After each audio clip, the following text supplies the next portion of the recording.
بسم اللہ الرحمن الرحیم۔ میرے محترم ناظرین و سامعین، آج کا میرا وظیفہ ہے ظالم کے شر سے حفاظت۔ ناظرین و سامعین، کوئی بندہ کسی کو پر ناجائز ظلم کر رہا ہے، ناجائز زیادتی کر رہا ہے، اس بیچارہ کو کوئی قصور ہی نہیں ہے، ویسے اس کے اوپر جا بجا ظلم کر رہا ہے، تو وہ مظلوم یہ عمل کرے تو انشاءاللہ عز و جل ظالم کے شر سے بچا رہے گا۔ میرے پیارے دوستو، وہ مظلوم اسی ظالم کے سامنے بسم اللہ الرحمن الرحیم 50 بار اول و آخر درود پاک پڑھے تو انشاءاللہ عز و جل اس ظالم کے دل میں پڑھنے والی کی ہیبت پیدا ہوگی اور اس کے شر سے بھی بچا رہے گا۔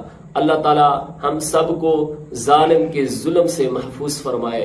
ناظرین و سامعین، مزید ایسی ویڈیوز دیکھنے کے لیے ہماری اس ویڈیو کو لائک کیجئے، چینل کو سبسکرائب کر کے بیل کے نوٹیفیکیشن کو آل پر کر دیجئے تاکہ ہر آنے والی نئی ویڈیو آپ تک پہنچ سکے۔